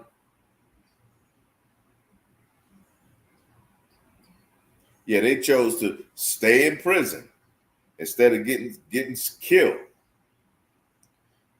Now I'm gonna go down to the Atlanta Constitution on page 81. Americus, Georgia. 4 Negroes are wounded and 1 is dead tonight as a result of the shooting today of Chief of Police William C. Barrow, a dead Negro. Man. William Redding is purported, not even really, they don't even know whether it happened, is purported to have fired at Chief Barrow as the chief was attempting to arrest him for intoxication. Redding was taken to jail after his altercation with Chief Barrow, but was soon seized by a mob of 500 who strung him up to an overhead cable, shooting him, then began from every direction, and 4 other Negroes. All innocent bystanders were wounded, one of them apparently fatal. Miraculously, no whites were wounded. Miraculously.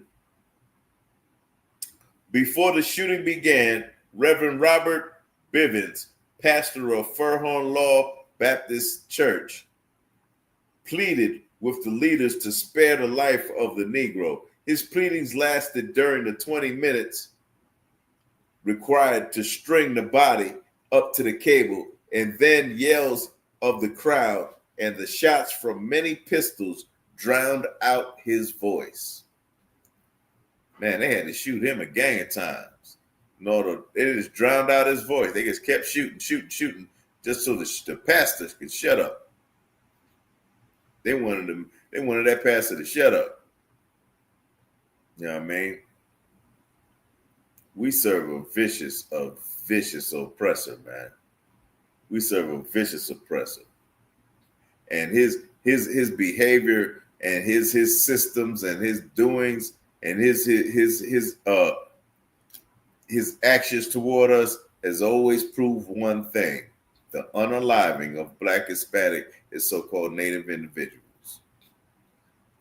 Okay? We'll go to Daniel chapter 7 and verse 25.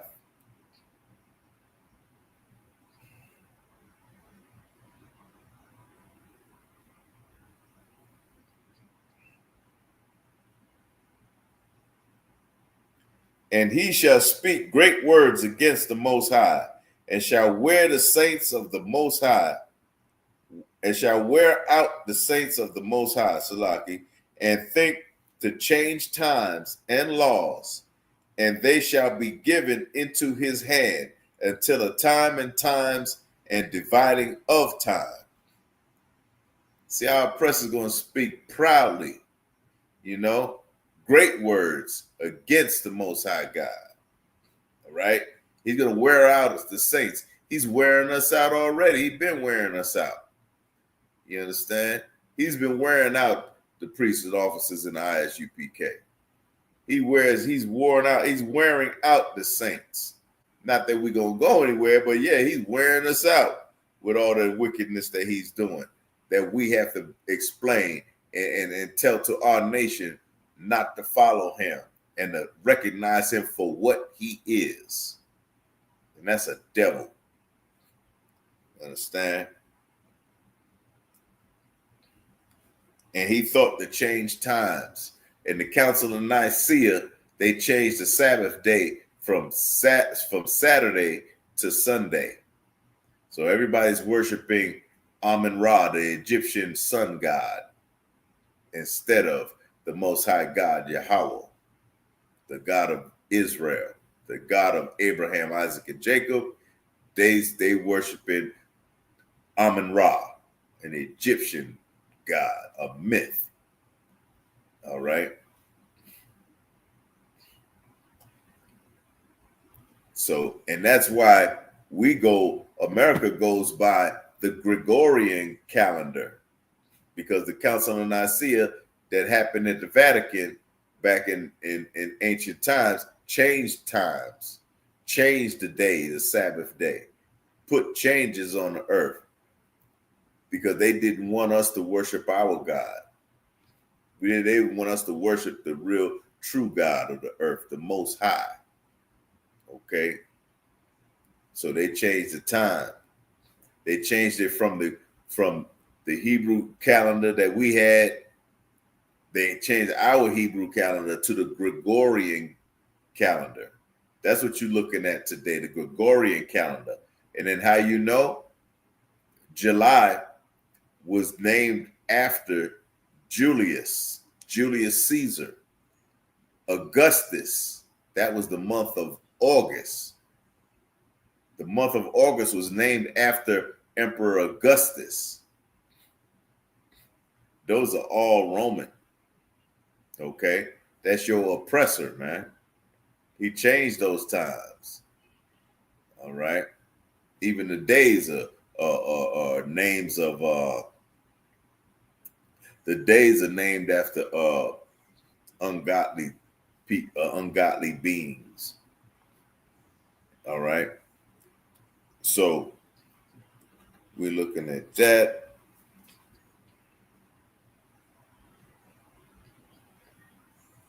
I wanted to find this this certain story in this book about the brother that fought against the mob, and they took a crowbar. They took a crowbar and they did something terrible with this crowbar against this brother.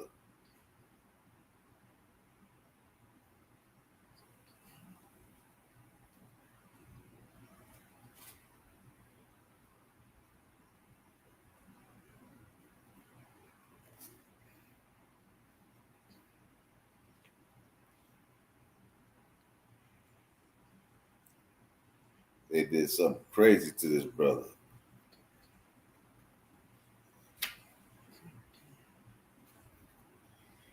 Let's see, they got a whole lot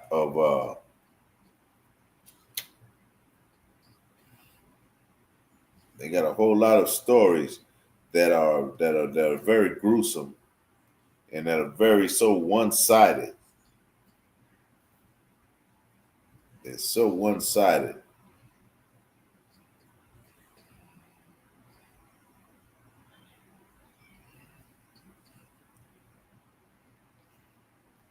Let's read this one. This one here is on page 72. This is in Montgomery. This is the Montgomery Advertiser. The angry miners lynch a Negro. Centerville, Alabama.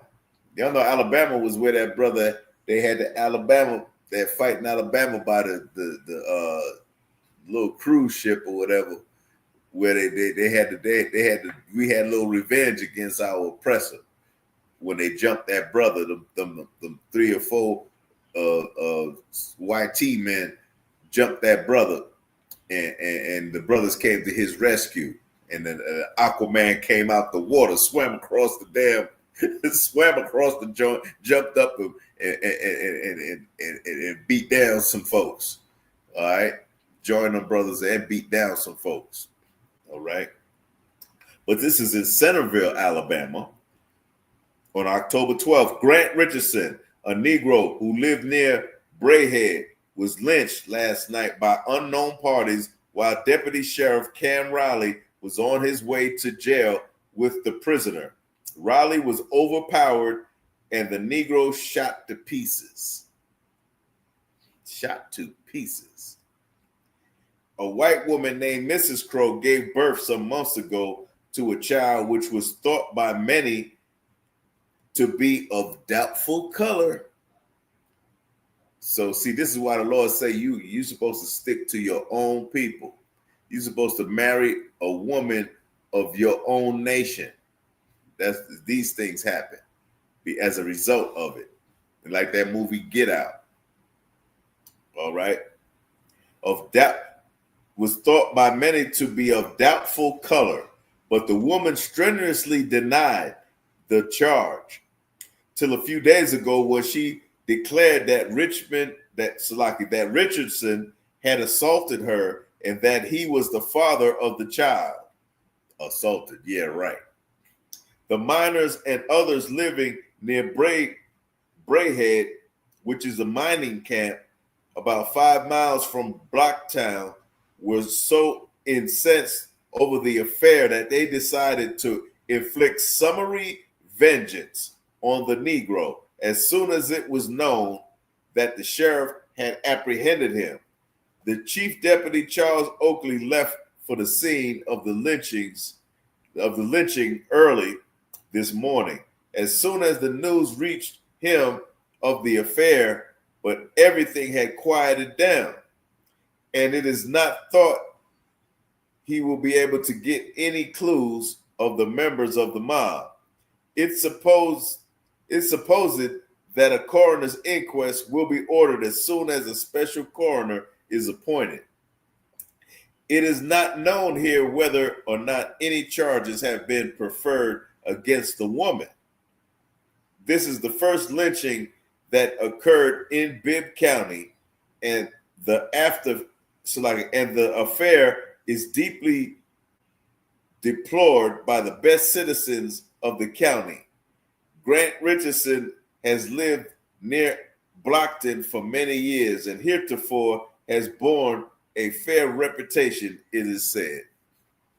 So he had a good reputation, ended up mixing with a white girl.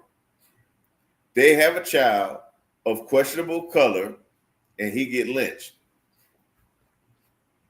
and shot to pieces. Right.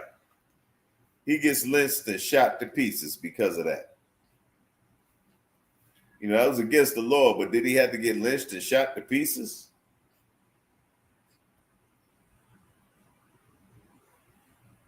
It's crazy, man. Disgusting. Disgusting.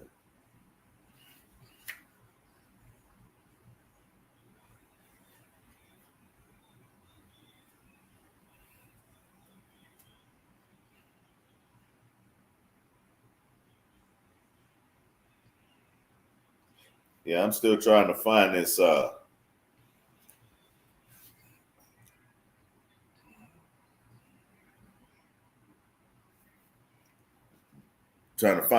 Okay, so they have page 48.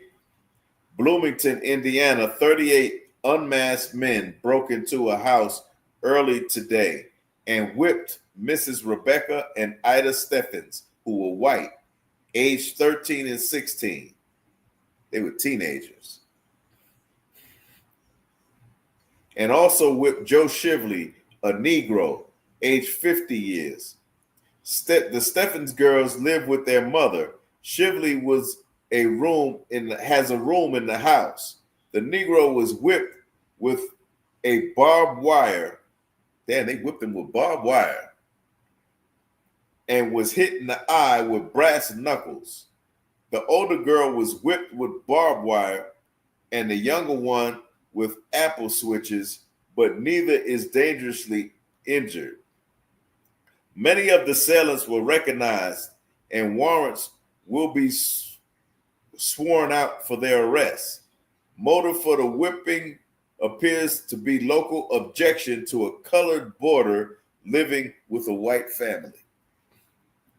He only rented a room out from these people and got whipped with barbed wire. Damn. Whipped him with barbed wire. Man, they're just ripping his skin all the way up. That's terrible.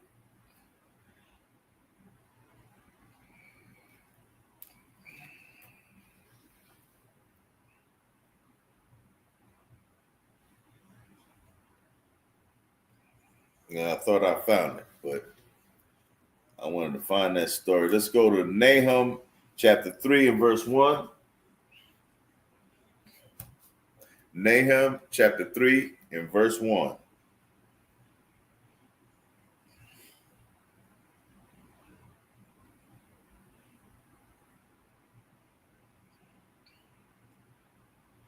Woe to the bloody city. It is full of lies and robbery. The prey departeth not. So that's the city you live in. It's full of lies. It's a bloody city. All right. You got blood being spilled now because of deportation. Deportation done spilled some blood for sure. And a lot of it. It is full of lies. Yeah. This is the whole equal opportunity, the American dream. Send us your poor and your oppressed. Send us them. We'll take care of them. They sure will, but not the way you think they will. Full of lies and robbery. You're getting robbed all the time from getting the tax taken away from you. Paying taxes is robbing you. You're getting robbed for paying this high rent. You're getting robbed for paying them high utility bills. You get robbed daily. The grocery stores, at the gas station. Everywhere you turn, you're getting robbed. You understand? The prey departeth not. You're the prey. They're hunting you. You can't leave. You departeth not. To depart is to get away, to remove yourself, to move away, to depart. Okay, let's go to Lamentations 4 and verse 18.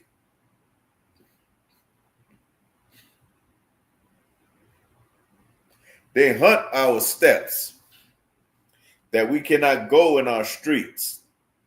Our end is near. Our days are fulfilled. Our ends is come. Those people that were lynched, their end is near. Their end is near. Philando Castile, Sandra Bland, Breonna Taylor, Mike Brown, Akai Gurley. Our end is near. What's that brother? What's that brother's name? Asada Shakur. All right. The end is near. You know,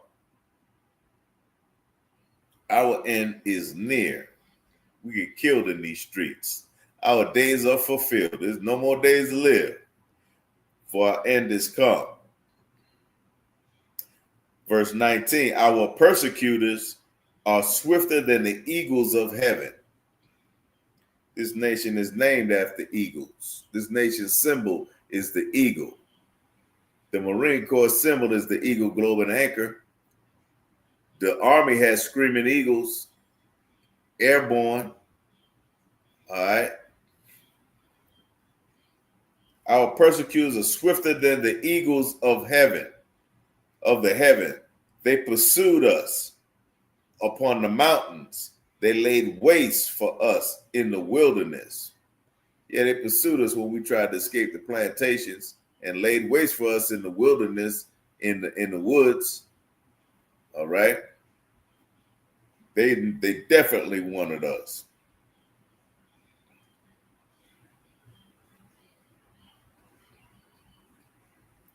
The breath of our nostrils, the anointed of the Lord was taken in their pits, of whom we said, under his shadow we shall live among the heathen. Under his shadow. Man, it is, man, you don't know if your life is certain or your life is going to be taken. You understand? That's the land we live in. That's what we had to put up with.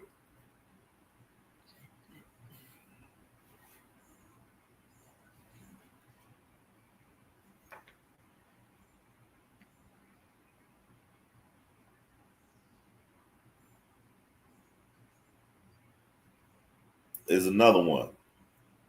This is a Negro freed. They freed this brother, and then they lynched him. They freed him. He thought he was gone, and then they lynched him. Chicago Record, January 4th, 1901. In Rome, Georgia. George Reed, a Negro, was charged with attempting to assault Mrs. J.M. Lockyer in this city last night, was hanged today by a tree. His body was taken and riddled with bullets by a mob of 150 men. Reed protested his innocence. After his arrest this morning, the Negro was taken before Miss Locklear, but she failed to identify him, and he was returned to jail. However, the mob, which had been seeking the prisoner's life, was not satisfied. The demonstrations were so pronounced that Judge Henry of the Superior Court, not seeing any reason for holding Reed, ordered the sheriff to release him.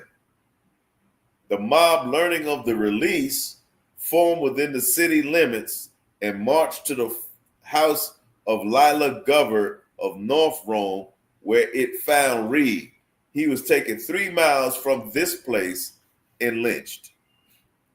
So they freed him, and then they lynched him. They couldn't find no evidence.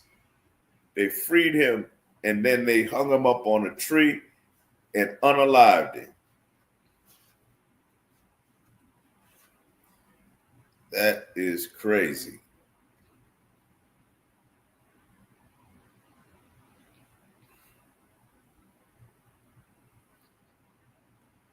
That is crazy.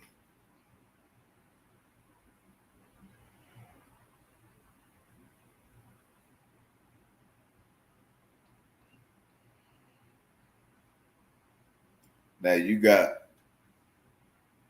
more. There's more in here. I'm trying to go quick over this. Okay, here's one right here.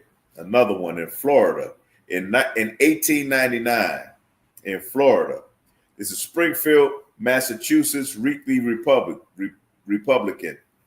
Newman, Georgia, April 23rd. Sam Holt, the murderer of Alfred Cranford and the ravisher of the latter's wife, was burned to the stake near Newman, Georgia, this afternoon.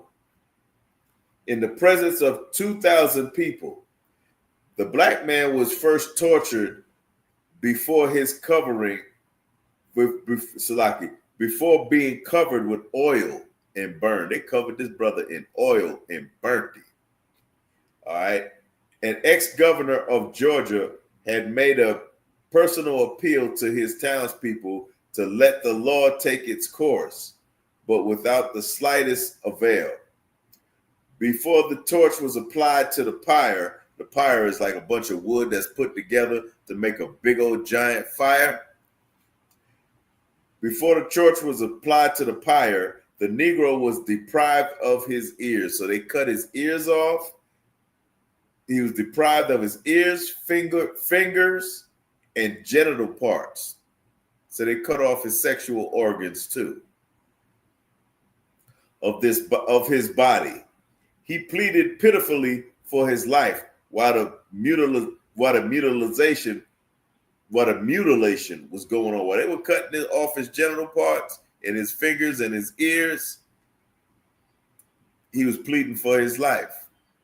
All right. Shalom. Yahweh Bashem Shabaraka Kathar, Trooper Shakat. He was pleading for his life. And even, okay, Salaki. The mutilation, but stood the ordeal of fire with surprising fortitude. He was being burned alive. They covered him in oil. They cut his fingers. They cut his ears off. They cut his genital parts off. All right. But he showed some serious fortitude. You understand? The brother was strong, man. Before the body was even cool, it was cut to pieces. The bones were crushed into small bits, and even the tree upon which the wretch met his fate was torn up and disposed of as souvenirs. They even took the tree that they unalived this brother with and cut the tree up and sold it as souvenirs. They took everything from him, sold it as souvenirs, took it for their own. The Negro's heart was cut into several pieces, as was also his liver. Those unable to obtain the ghastly relics direct paid their more fortunate possessors extravagant sums for them. So they couldn't, those who couldn't get pieces and parts of this gruesome act, they paid the other people a lot of money for the pieces that they could get from them. Okay? Small pieces of bones went for 25 cents, and a bit of the liver, crisply cooked, sold for 10 cents. As soon as the Negro was seen to be dead, there was a tremendous struggle among the crowd, which had witnessed his tragic end, to secure the souvenirs. So they were fighting each other as usual. A rush was made for the stake, and those near the body were forced against it and had to fight for their freedom. Dang, they crushed them trying to get these pieces. They crushed their own people trying to get these pieces. Knives were quickly produced, soon the body was dismembered. One of the men who lifted the can of kerosene to the Negro's head is said to be a native of Pennsylvania. His name is known to those who were with him, but they refused to divulge the name.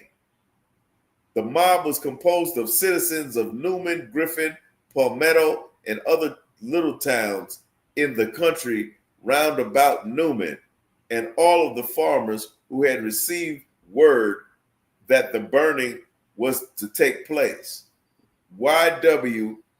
W.Y. Atkinson, a former governor of Georgia, met the mob as he was returning from church, and he appealed to them to let the law take its course. Yeah, right.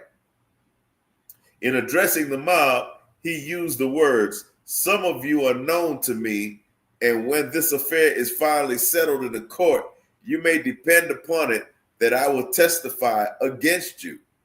A member of the mob was seen to draw a revolver and level it at Mr. Atkinson's, but his arm was seized and the pistol was taken from him.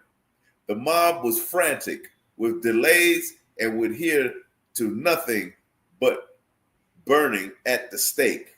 Before being put to death, the Negro is said to have confessed to killing Cranford, stating that he had been paid $20 by Lodge, a Negro preacher at Palmetto for the deed.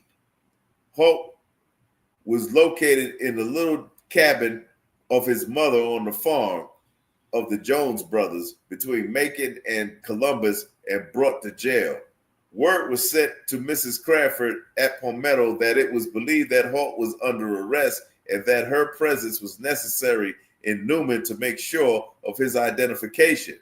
In some way, the news of the arrest leaked out, and as the town had been on the alert for nearly 2 weeks, the intelligence spread rapidly. From every house in the little city came its occupants, and a good-sized crowd as soon gathered about the jail. Sheriff Brown was importuned to give up the prisoner, and finally, in order to avoid an assault on the jail and possible bloodshed, he turned the Negro over to the waiting crowd. See that? That's crazy. That is crazy. He just gave him up. A procession was quickly formed, and the doomed Negro was marched at the head of a yelling, shouting crowd through several streets of the town. Soon the public square was reached. Here, ex-government Atkinson of Georgia, who lives in Newman, came hurriedly upon the scene and, standing up in a buggy, importuned the crowd to let the law take its course. Governor Atkinson said, "My fellow citizens and friends, I beseech you to let this affair go no further. You are hurrying this Negro on to death without identification. Mrs. Crawford, whom he said to have assaulted and whose husband he is said to have killed, is sick in bed and unable to be here to say whether this is her assailant." She wasn't even there. She was sick. And they still wanted to kill this brother. "Let this Negro be returned to jail. The law will take its course. I promise you it will do so quickly and effectively. Do not stain the honor of the state with a crime such as you are about to perform." The Judge A.D. Freeman of Newman spoke in a similar manner, strain, and the sheriff go home. Sulaki. In a similar strain, and prayed to the mouth to return the prisoner to custody of the sheriff and go home. The assemblage heard the words of the two speakers in silence, but the instant their voices had died away, shouts on the palmetto, "Burn him, think of his crime," arose, and the march was resumed. So they still just wanted to kill this brother. All right. Long story short, I'm just going to say 1,000 people was at Atlanta. This was taken as a regiment of soldiers, the first favorable place, rather than compelled to shoot him when the militia put an appearance. So they had to call in the militia just to try to keep the peace. You know, they said, "We must protect our ladies." All right. The body of Lige Strickland, a Negro preacher who was implicated in the Cranford murder by Sam Colt, was found swinging on the limb of a permission tree within a mile of the quarter of Palmetto, Georgia, early today. Before death was allowed to end the suffering of the Negro, his ears were cut off, and a small finger of his left hand was severed at the section joint. These trophies, call them trophies, these trophies were in Palmetto yesterday. On the chest of the Negro was a place of a blood-stained paper attached by an ordinary pen. On one side of the paper, it was written, "We must protect our ladies." And the other side of the paper contained a warning to the Negroes of the neighborhood. It reads as follows: "Beware all darkies. You will be treated the same way." Before being lynched, Strickland was given a chance to confess through the misleads of which the mob supposed him to be guilty, but he protested his innocence to the last. Okay, I didn't read the whole story because it's too long, but this is what happened. You know, this is what happened to us. This is what we look at, what we've still been experiencing. The lynchings are gone, but the police shootings have raised. You understand? They have an all out white supremacy government here under Trump, and they're getting bold and emblazoned to do things to us like they did back then, as I just read. They're trying to get there. They starting off again with our Latino brothers, you know, and you know it's coming. They hunt our steps, Lamentations 4:18. That we cannot go in our streets. Our end is near. Our days are fulfilled, for our ends is come. Verse 19, our persecutors are swifter than the eagles of heaven. They pursued us upon the mountains. They laid waste our wilderness. Salaki, they laid waste for us in the wilderness. Verse 20, the breath of our nostrils, the anointing of the Lord was taken into their pits, of whom we said, under his shadows we shall live among the heathen.